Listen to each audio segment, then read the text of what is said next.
Good evening. Let your shoulders drop just a little. Feel the weight of your body wherever you are lying, and let that weight be held. You do not need to hold yourself up tonight. The bed is doing that. The pillow is doing that. Your only job right now is to breathe slowly and let your mind begin to soften. There is nowhere to be, nothing to solve, nothing to decide tonight. We are going to talk slowly and gently about a small idea that might change the way you relate to money for the rest of your life. Not in a dramatic way, in a quiet, freeing way. The idea is this: there is a difference between being frugal and being cheap. They sound the same. People use the words together, sometimes even interchangeably. But they are not the same at all. They come from different places inside a person. They lead to very different lives. And understanding the difference, really feeling it, not just knowing it in your head, is one of the most peaceful things you can learn about money. So close your eyes if they are not already closed. Let your jaw go soft. And let us begin. Here is the first thing to notice. Both the frugal person and the cheap person spend less money than average. If you looked at their bank statements side by side, you might think they are doing the same thing. But they are not doing the same thing at all. The cheap person spends less money because spending money feels bad. Every dollar that leaves their wallet is a small loss. There is a tightness to it, a kind of low-level fear that runs underneath all their choices. They hold on to money because letting go of it feels threatening somehow, like a small piece of security disappearing. The frugal person is different. The frugal person spends less money in some places, carefully, cheerfully, on purpose, so that they have the freedom and the resources to spend well in other places. And in the areas they truly care about, they spend without guilt, without resentment, with real pleasure. One person is holding on. The other is choosing. That is the whole difference, really. It fits in a single breath. But let us turn it over slowly. Let us look at it from a few angles, the way you might turn a smooth stone in your hand in the dark, feeling its edges. Because this idea, held gently, has the power to make the whole relationship with money feel lighter. And that is worth a little time. Let us think about what cheap actually feels like from the inside. You have probably met a cheap person. You may have been cheap yourself at some point. Most people have in some season of their life.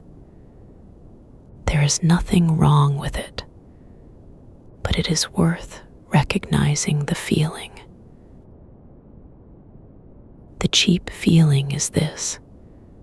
Someone suggests going out to dinner, and before you have even thought about whether you want to go, a small clench happens somewhere in your chest. The thought arrives, how much will this cost? Before the thought arrives, do I want this? The cost comes first. Or you are at a gathering and someone orders a nice bottle of something to share, and instead of enjoying it, you are quietly calculating your share of the bill. You are half present, half somewhere else, watching the numbers. Or someone you love mentions needing something, a repair, a small gift, a trip to the doctor. And your first feeling is not concern for them, but a quiet resistance, a tightening. That is cheap, and it is exhausting. It is exhausting because it never turns off. The cheap mind is always watching, always calculating, always faintly worried. And no matter how much money accumulates, the feeling does not ease, because cheap is not really about money. It is about fear wearing a financial costume. You cannot save your way out of that feeling. You cannot earn your way out of it. It has to be recognized for what it is. And one of the ways to loosen its grip is to realize that you are allowed to make choices. That spending is not losing. That money is a tool, and tools are meant to be used. That is where frugality lives, on the other side of that realization. Frugal feels very different. Let us think about someone who is genuinely frugal. They have looked at their life, their actual, specific life, and they have decided what matters to them. Maybe it is travel. Maybe it is good food shared with people they love. Maybe it is education, or music, or a particular hobby that makes them feel alive. Maybe it is the freedom to not work every single day until they are 65.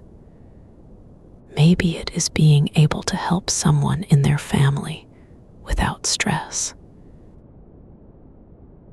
Whatever it is, they know what they care about. And because they know that, they have also identified just as clearly what they do not care about.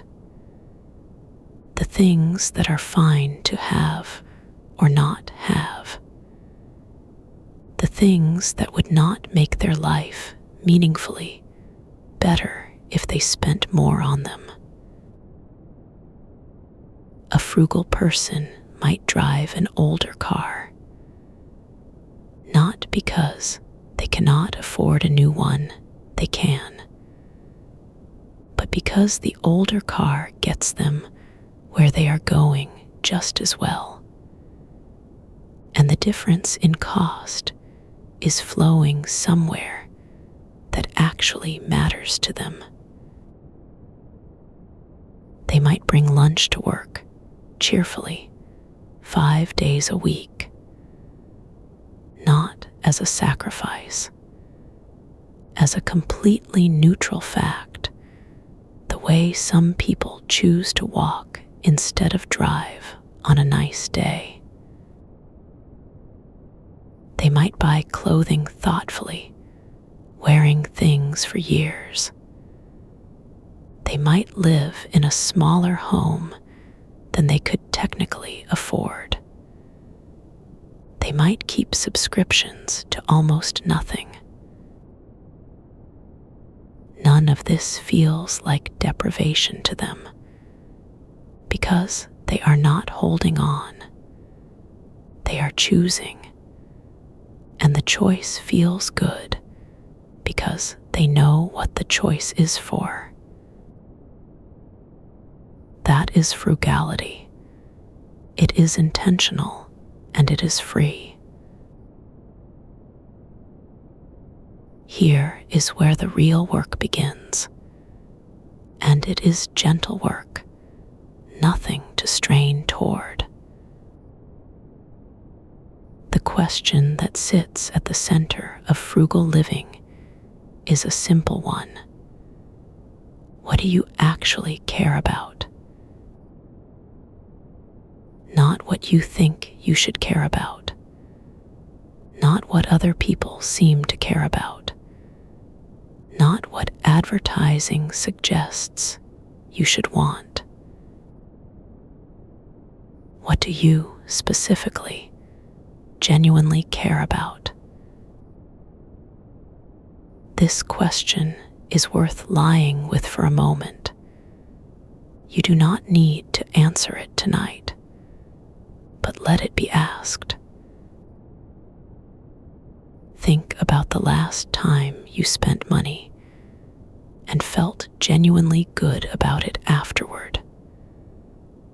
Not just in the moment, but the next day and the week after, when the thing was still there, still adding something to your life. What was that? Now think about the last time you spent money and felt, a few days later, a faint sense of meh. The purchase had already dissolved into the background. You barely remembered making it. That contrast, that difference in feeling, is information. Real, useful, personal information about what matters to you. Because money, at its most basic level, is stored time. You traded hours of your life to earn it. When it goes towards something you genuinely value, those hours were well spent. When it goes towards something that dissolves without a trace, those hours simply disappeared. Frugal people tend to know this intuitively. They are not trying to hold onto money. They are trying to make sure the hours of their life, the real cost of every purchase, go toward things that actually matter to them. That framing changes everything. It makes cutting spending feel dignified, even joyful. Not like going without, like choosing well. And it makes intentional spending feel generous and free, because you know why you are spending. You chose it. It matters. There is no guilt needed. Let us spend a little time here on the spending side, because frugality is not about spending as little as possible. It is about spending well in the places where it counts.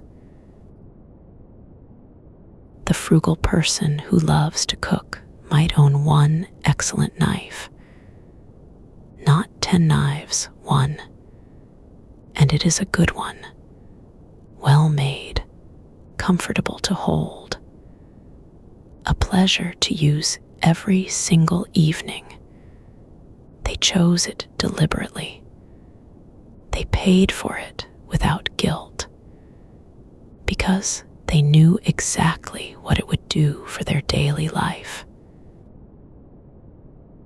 The frugal person who loves hiking might own a pair of boots that cost more than most people spend on shoes, because those boots will last 10 years, because they have been on trails that made them feel completely alive, because the boots are a gateway to something that feeds their spirit. That is not extravagance. That is precision. Here is a way to think about it.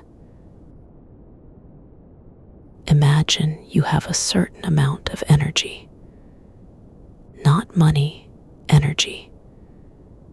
And every dollar you spend requires a small amount of your energy to justify, to feel, to process. When you spend on things you do not care about, that energy is just gone. You used it, and the thing gave you nothing back. When you spend on things you truly value, the energy comes back to you, sometimes with interest. The experience, the object, the relationship, it adds something to your days. Frugal people learn to route their spending toward the second category. They are not misers. They are not martyrs. They simply want a return on their most precious resource, which is the time and vitality they traded for every dollar. So when they spend with intention. They take a moment, not a worried moment, a calm one, to decide whether this thing, this experience, this choice aligns with what they are building.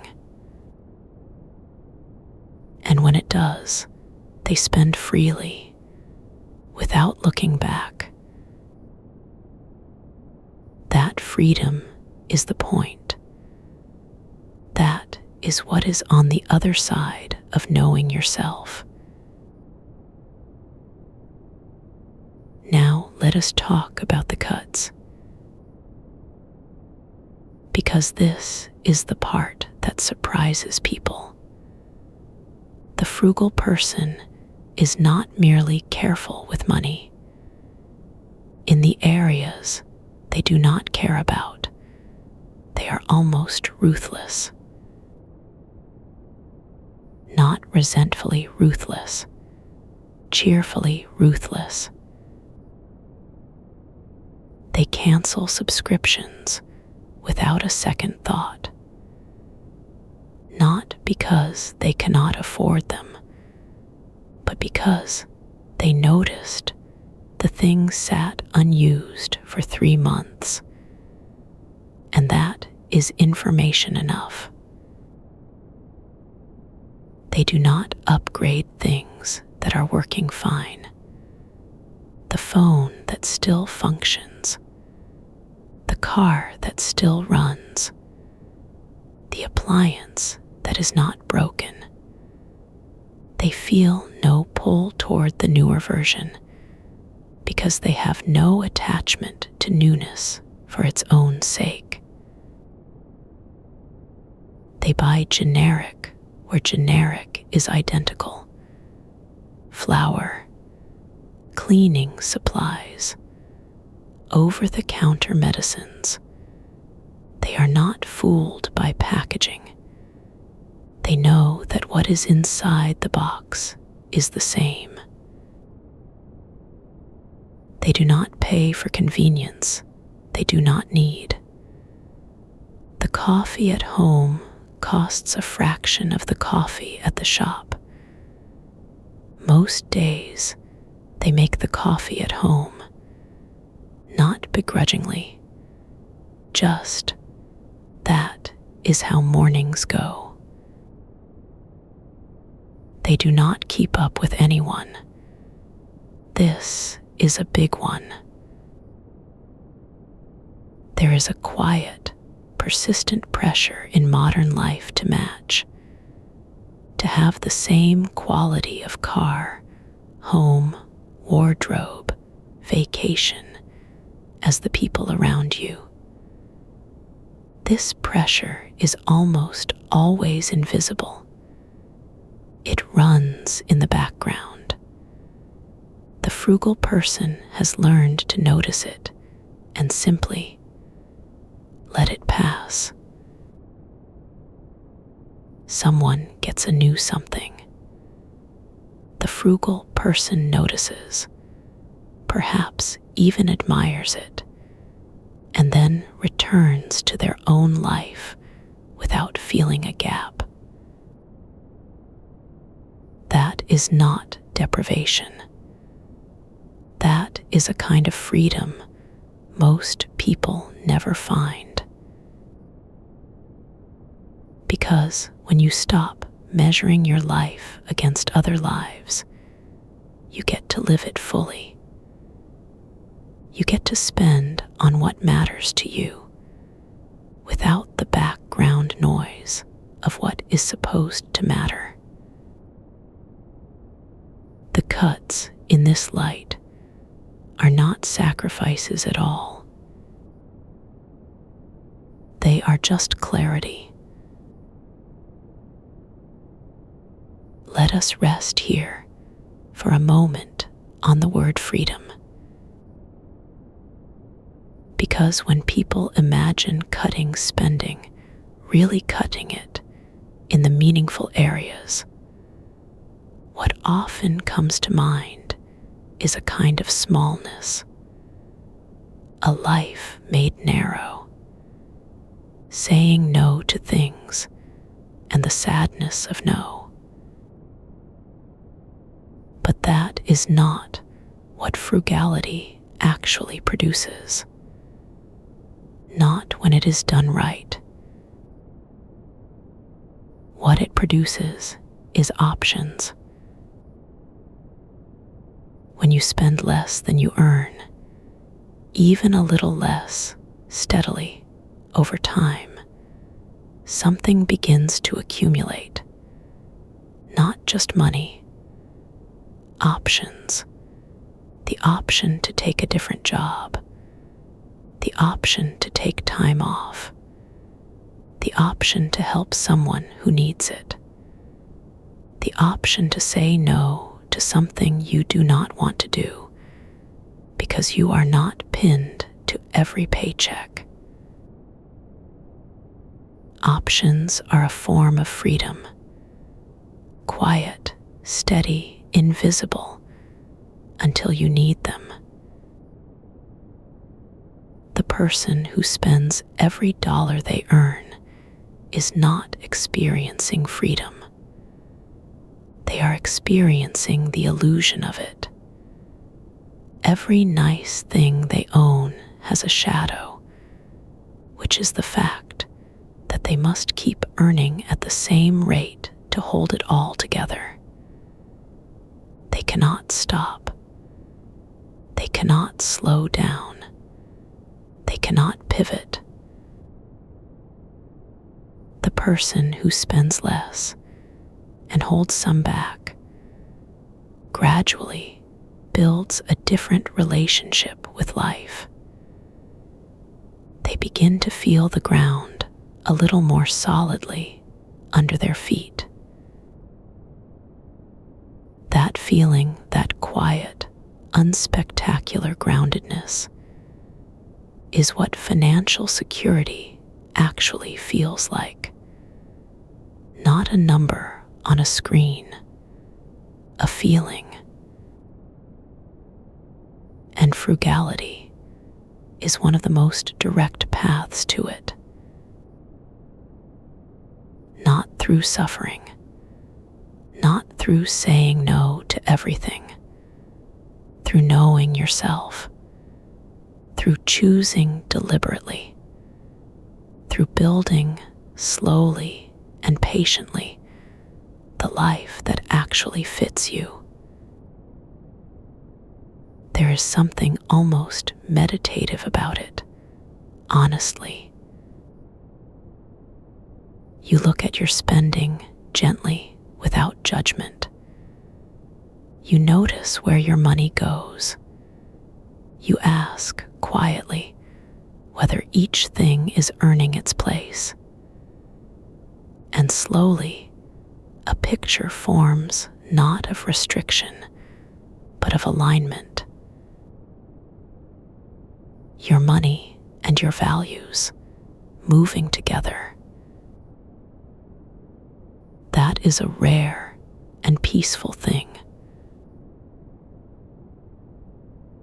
Here is something frugal people often discover that surprises them. At some point along the way, after some time of spending intentionally, of cutting quietly in the places that do not matter, something begins to shift. The hunger for more starts to soften. Not because they have given up, but because they have found enough. Enough is not a specific number. It is not a threshold to cross. It is a feeling, a sense that the life you have contains what you need, that the next purchase, the next upgrade, the next thing would not add much at all. The philosopher who wrote about this, and many have often said it this way: wealth is not about having everything you want. It is about wanting what you already have. Frugality, practiced gently over time, tends to grow this quality in a person. Because when you stop buying things automatically, when you pause and ask whether you truly want something, you also start to notice what you already have. The good coat hanging in the closet, the meal made at home that is actually delicious, the walk taken in the evening instead of a drive, the free hour on a weekend that belongs entirely to you. These things were always there, but they get louder when the noise of spending settles down. And that is a kind of richness that no account balance can measure. You can have very little by some measures and feel genuinely abundant. Or you can have a great deal by those same measures and feel perpetually unsatisfied. The research on this is actually quite clear, and it lines up with what most people sense intuitively. After a certain point, more things do not make people happier. What makes people happier is having enough and knowing it. Frugality is, in a way, the practice of learning what enough is. For you, specifically, not in the abstract, in your actual life. And when you find it, even loosely, even approximately, you can rest. Not eventually, now, tonight. The frugal life is not a life in waiting. It is not postponing joy until some future date when the number is big enough. It is a life that feels settled and livable right now because the spending matches the values, and the values are ones you actually chose. Let me say some of this again, slowly, in a different way. Because repetition at this hour is a kindness. You do not have to spend less on everything. You just have to spend intentionally on what matters to you and be willing to spend less, cheerfully less, on everything else. That is it. That is the whole framework. The cheap person cannot do this because they cannot bring themselves to spend even in the places that matter. The fear is too loud. Every dollar is a small grief. The frugal person can do this because they know what the spending is for. They have a reason. They have direction. And so the cuts feel fine and the spending feels clean. Your values do not have to match anyone else's values. Maybe you love live music. That is a real value. Honor it. Maybe you love having a beautiful kitchen. That is real too. Honor it. Maybe what matters most to you is time. Time free from obligation. Time to read, to walk, to think. That is perhaps the most precious value of all, because time is the one thing money can sometimes buy back. Whatever it is for you, find it. Name it, even quietly, even just to yourself in the dark. And then let the other things, the things that are not that, become lighter, easier to decline, easier to release. Not as sacrifice, as preference. Because when you know what you want, saying no to everything else is simply easy. It is not hard. It is not heroic. It is just clear. And here is something you can take with you very lightly into whatever comes next. You do not have to decide anything tonight. But some night soon, maybe a Saturday morning, maybe a quiet hour when the world is still, you might find yourself in the mood to sit with your spending. Not to judge it, not to feel bad about anything, just to look. To notice where the money goes. To feel which of those places makes you glad and which ones are just happening on autopilot without much decision behind them. When you find the autopilot ones, you have found something. You have found the place where frugality can grow, not as a discipline, not as a restriction, but as a choice you are actually making instead of a thing that is just happening to you. That is a shift, a small, quiet shift.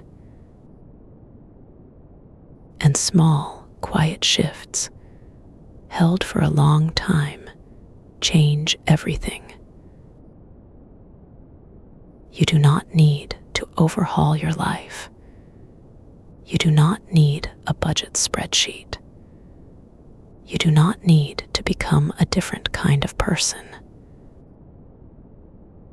You just need to become a little more deliberate, a little more awake to where your money goes and why. That is all.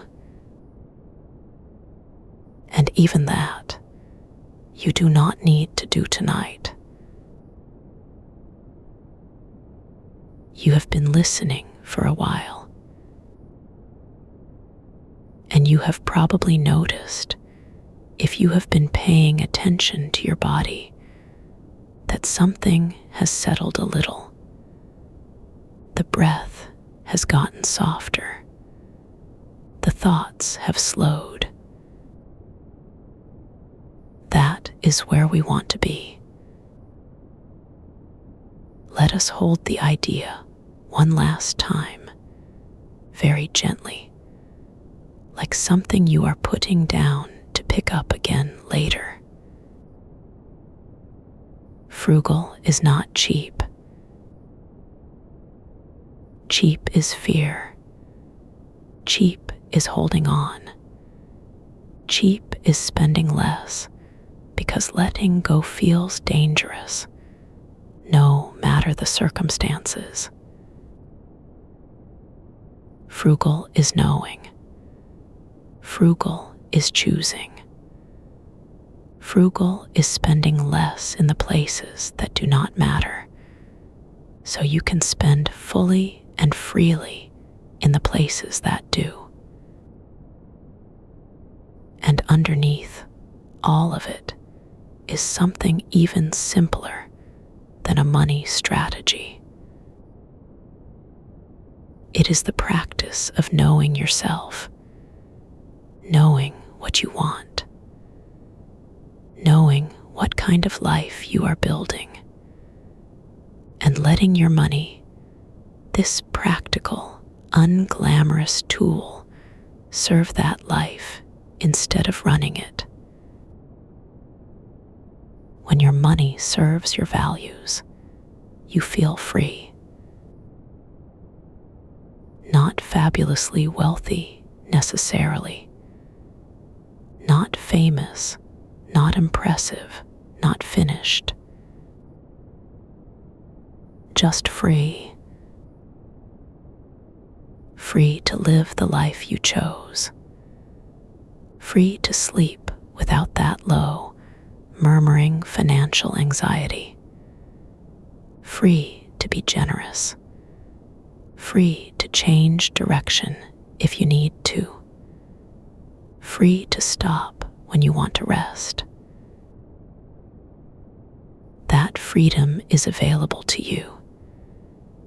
It is not dependent on a salary or a windfall or a lucky event. It grows from choices made quietly over time. and you can begin making them anytime. Even tomorrow. For now, though, let all of this settle. Let your shoulders be heavy. Let your hands relax. Let the breath come and go without you needing to do anything with it. You are already enough. The money questions can rest tonight. Everything you need to figure out, you will figure out. Gradually, gently, at the right time. For now, just breathe and sleep well.